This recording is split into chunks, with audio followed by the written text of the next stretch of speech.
Your boy is in the middle of nowhere. Come on. I am doing about 4 or 5 viewings today. Big viewing day today, and I'm wanting to secure 3 of them, man. To be honest, I pre-qualified a lot of them, and I pre-qualify them by checking the floor plans, cross-checking that with the EPC to make sure that the agent's square meterage is the same as the EPC. It gives me a good guide before going. I do all of this on Property Engine, by the way, and I put it into my calculator, make sure that the numbers add up.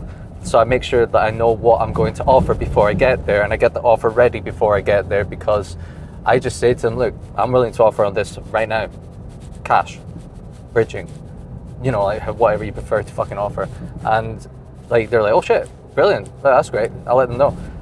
And the element of speed really helps in that scenario, because it shows that you're prepared. I mean, I go there to do my own measurements, and if anything seems off, like rooms are a lot smaller than what the floor plans and the agent's floor plans say, for example, then, you know, I'll have to go away, make sure that I'm sure that I know what I can fit into it, whether it's 3 studio style rooms, 2 studio style rooms, 5, you know, and making sure that the offer is something that I can work with. So I pre-qualify that on Property Engine. When I'm happy with what I'm seeing, I go on Trello. I have a Trello board, and Trello's free, I'm pretty sure. It's like a card system, drag and drop, drag and drop, drag and drop. That's why I really love it. And oh shit, we're in single track country now. It reminds me of home. Love it. Yeah, so drag and drop. I have potential deal, and then it's like book viewing, viewing booked, property viewed, offer submitted, offer accepted, great, or offer rejected in negotiations. And if it goes through all of that and it gets sold subject to contract to someone else, or if it's rejected because someone else accepted it, I put it in the category for that too. And then I set a 90-day timer. Like, ping me when there's 90 days gone by, and I'll phone the agent fucking immediately and send letters to the house.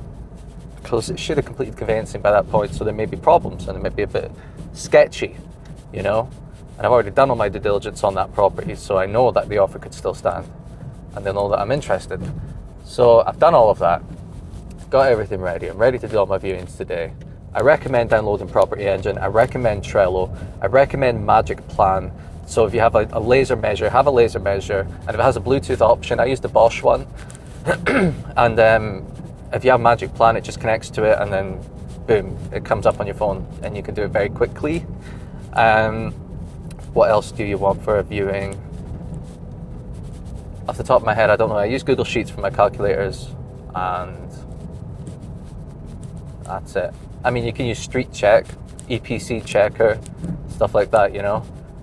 But yeah, many viewings today, man. Looking to secure 3, but if I secure all 5, fucking happy days. I've got builders lined up, I've got everyone lined up, everyone is ready, and that just strengthens my position. So preparation, you would never, like, I can't get across how important preparation is. It makes you feel more confident, you're more ready, it makes the agents more confident in you, or if it's direct to seller, like, makes them feel more confident in you. Shit, that was a random junction out of nowhere. This is it, and that's that. I hope all of this made sense, troops. Let's do a viewing day. Bedroom number 1. You can see it's close to this. That's not a problem. Cut that down. The way I see it is maybe keep the stairs there, and then turn this room, that room, into maybe 2 double en-suites or studio. Let's go through here. Now through here, with this room like this, I could probably, you know, cut into the hallway there, or push that wall back there. This could be a studio as is, by the size of it. Maybe put the ensuite there, or would it get in the way of that window? Put the ensuite in the corner there, bed over there, sort of thing. Upstairs, you can see it's already been converted,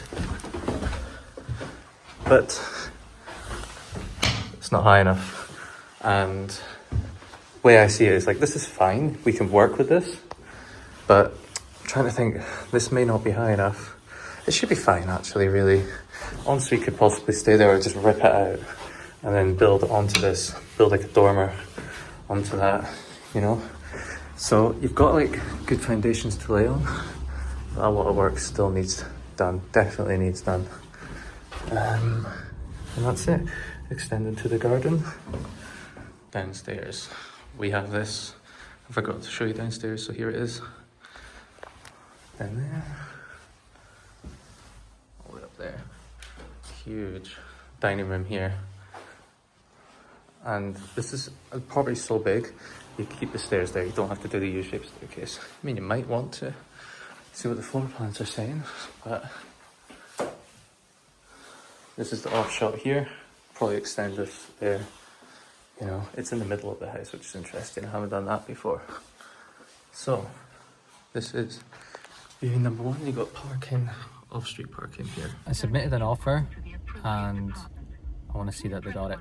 Hiya, how's it going? I had a viewing with Kelsey this morning and I just wanted to submit an offer. I was wondering if she was available, please. Brilliant. Yeah, so I submitted the offer of 140,000. I just wanted to make sure that the email was received because I believe an offer was accepted this morning and she was waiting to see what I was willing to offer, if it was good enough.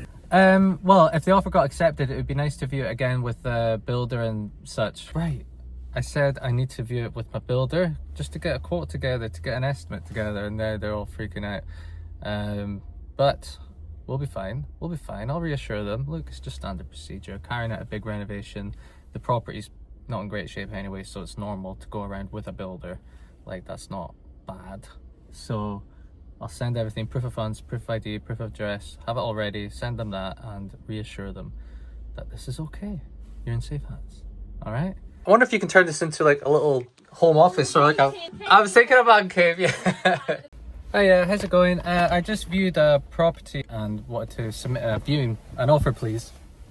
No problem at all. What's your name? It's Scott McPherson. It's 140,000. No, that's fine. It's just on the table. It's there if they need it, sort of thing. You know, I understand it's below asking, so okie dokie. All right, I'll look forward to that then. Thank you. No problem. Okay, thanks, Scott. See you in a bit. Bye-bye. Bye. You see, a cheeky low offer. It is cash, so the speed is there. However, it's below asking by like quite a bit, like 10% below asking, which isn't that bad, you know. But you know, the numbers don't work higher than that, and I don't want to be running around fidgeting numbers trying to do something that shouldn't be done. You know, that's what the numbers work at, and if it doesn't get accepted, it doesn't get accepted. This is it, and that's that, you know. So 2 viewings, 2 offers, got 2 more viewings, hopefully 2 more offers. Volume negates luck, man. Same again, same again, same again, same again, same again. Getting tired. Honestly, all I need is 1 accepted offer and that's it, then we can crack on. Got these little chatties. Look at them. Wee little stop. I love autumn math. Love it. But letters. So I'm going to take these letters, I'm going to post them on the same street of the houses that I view. Alright? Bit proactive. I'm not viewing one property, I'm viewing the whole street. Come on. Alright, we're at the 3rd viewing. I've posted letters to all of these houses. And that's it here. Maybe regular dormer, potentially an L-shaped. It's huge. Nice access around the back here, maybe a little extension, fill in this gap here. Who knows? I'm telling you this much, all these houses around here are golden. Absolutely golden. I'm talking really quietly because the agent's inside. I'm nervous, but it's going really well. This call may be recorded. Sweating, man, it's so hot today. 3rd offer, by the way.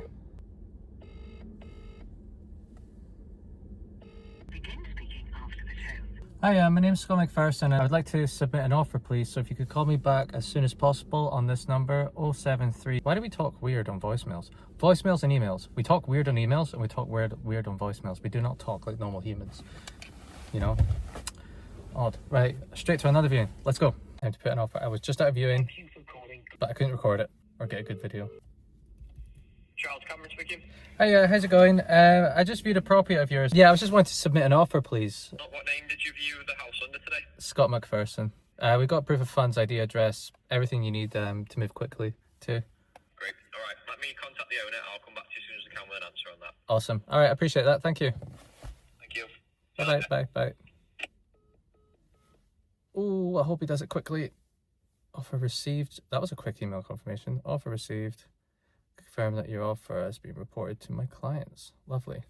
That one is like crazy cheap. I don't know how. I don't know why. I don't know what's going on. I've done all the due diligence that I normally do and a bit more, because you start raising questions why it's so cheap. Could just be a motivated seller. So I've done a cheeky little bit below market value, because that little bit there below market value will pay for landscaping, you know, pay for the garden. The numbers work as 4 studios, 2 double en-suites, but I genuinely believe we'll get 5 studios, 1 double en-suite. So I think that'll increase the return on investment by 7 or 8% from what the calculator says. And those are just standard conservative rent figures. This is it, right? So that'll be good. That's 3 offers in. Will we try the other one? Right, I'll try the other one that didn't answer earlier and see if we can get an offer from them. This call may be recorded. Hiya, how's it going? I viewed a property earlier that you have listed. Yeah, I'd just like to submit an offer, please. I've got proof of funds, ID and address. Should you need it? Sales team, they're actually all off today. Oh. Tomorrow. Have a nice day. Bye-bye. Bye. Cheers. Bye-bye. Bye. So when the whole sales team's off, which is fair enough, very odd, but they'll say they call me back tomorrow. He might forget to tell them. He might send them. They might miss it. So I'm definitely going to call back tomorrow. I'm going to put that in my Google Calendar now, put it in for, say, 10 a.m, call agent, property address, just as a follow-up, because I want to make sure that I know that they have got it. You know, I don't want any reason or any excuse to say that they haven't got it, and then someone else puts an offer and then it's gone. That's 4 offers in, 4 properties viewed. That's what happens when you do all your due diligence before. And I like viewing properties. Because I come across things that I don't really see on Rightmove when you see it in person.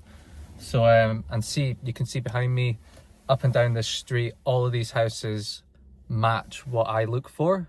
So throwing letters in all of them, jotting them down, and making sure that I follow up on those as well. Maybe do like a monthly letter campaign of these ones, because let's say I viewed that house there, then the house next door, there's a high damn, I'm using the other phone. This one said storage full.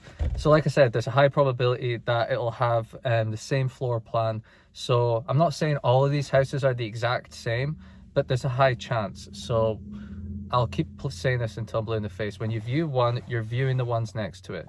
So yeah, viewings are good, because you get a feel of the whole street, a feel of the area. You get to see if there's any cracks. Maybe the agent hid something behind the photos, you know.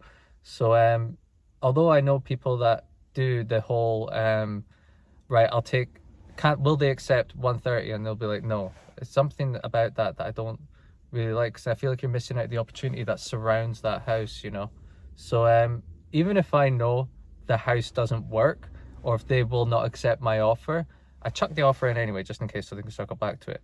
But I view that house, measure that house, and I'm basically measuring the street. I've repeated myself a lot of times in this, but that's what's worked for me in the past. And if it's worked for me, it may work for you. And that's the whole point of this channel, for me to share what has worked for me in the hope that it works for you. All right? Okay, that's me done for today, man. I know it's a bit of a clunky video, but I hope there was something in it that helped you in your journey. Remember to like and subscribe, and I'll see you in the next one. Oh shit.